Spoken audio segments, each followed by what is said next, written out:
कर्मयोग भगवद गीता अध्याय 3 को आज हम लोग सुनने जा रहे हैं। अर्जुन बोले, हे जनार्दन, यदि आपको कर्म की अपेक्षा ज्ञान श्रेष्ठ मान्य है तो फिर हे केशव, मुझे भयंकर कर्म में क्यों लगाते हैं? आप मिले हुए से वचनों से मेरी बुद्धि को मानो मोहित कर रहे हैं। इसलिए उस एक बात को निश्चित करके कहिए जिससे मैं कल्याण को प्राप्त हो जाऊं।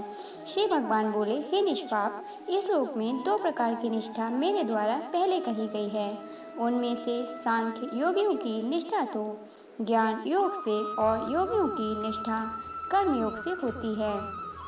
मनुष्य ना तो कर्मों का आरंभ किए बिना निष्कर्मता को यानी योग निष्ठा को प्राप्त होता है और न कर्मों के केवल त्याग मात्र से सिद्धि यानी सांख्य निष्ठा को ही प्राप्त होता है। निसंदेह कोई भी मनुष्य किसी भी काल में क्षण मात्र भी बिना कर्म किए नहीं रहता, क्योंकि सारा मनुष्य समुदाय प्रकृति जनित गुणों द्वारा परवश हुआ कर्म करने के लिए बाध्य किया जाता है।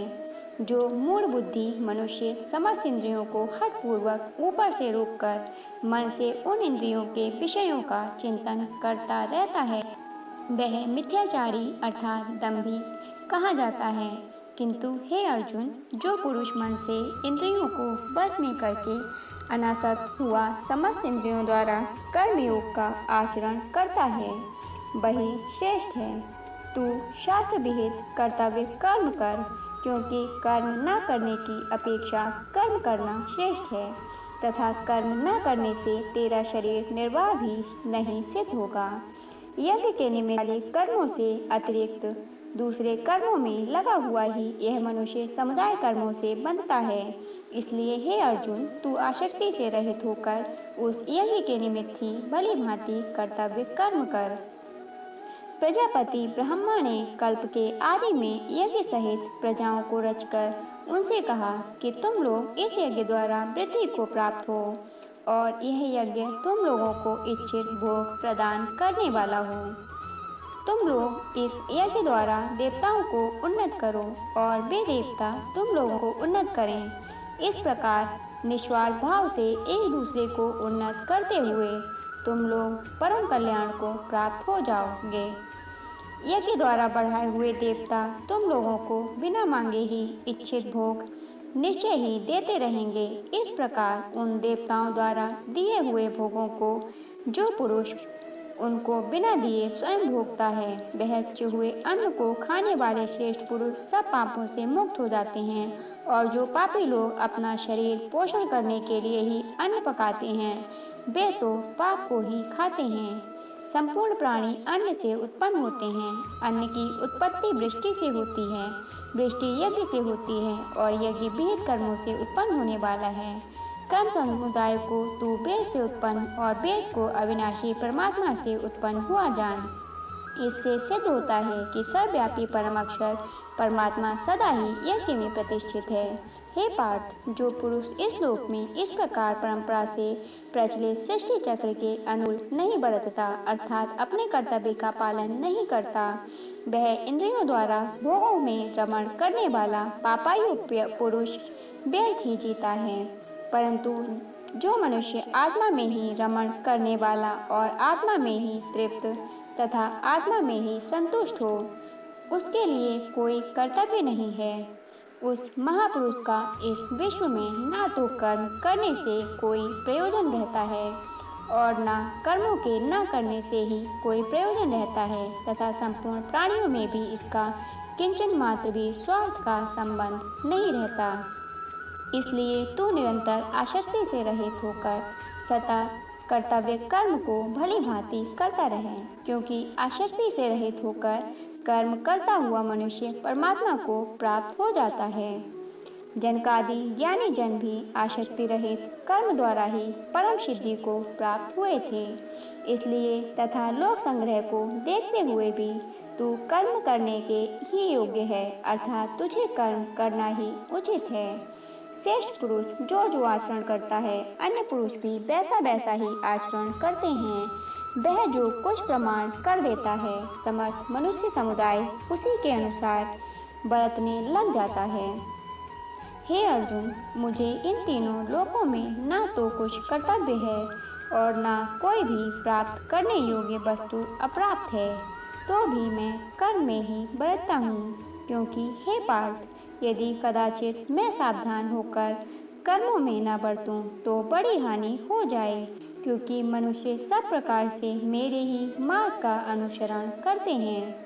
इसलिए यदि मैं कर्म न करूं तो ये सब मनुष्य नष्ट भ्रष्ट हो जाएं और मैं संकरता का करने वाला हूँ तथा इस समस्त प्रजा को नष्ट करने वाला बनूं।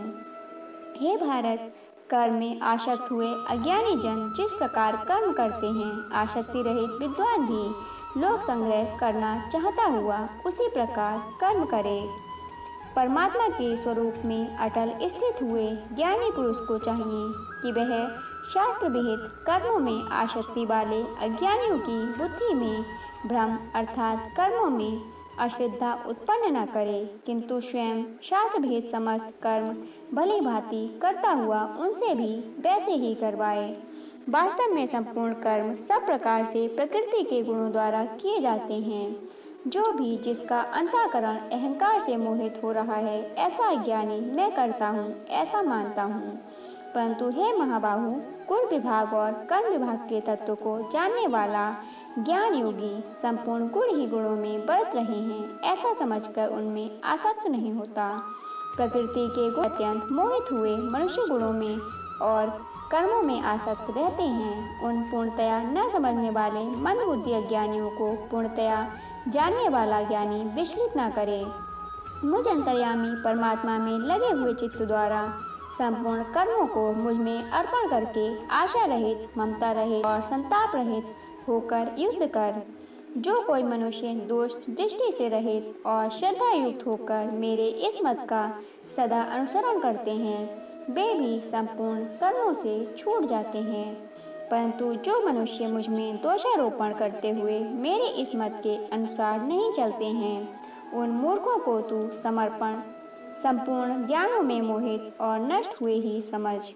सभी प्राणी प्रकृति को प्राप्त होते हैं, अर्थात अपने स्वभाव के परवश हुए कर्म करते हैं। ज्ञानवान भी अपनी प्रकृति के अनुसार चेष्टा करता है, फिर इसमें किसी का हट क्या करेगा। इंद्रिय के अर्थ में अर्थात प्रत्येक इंद्रिय के विषय में राग और द्वेष छुपे हुए स्थित हैं।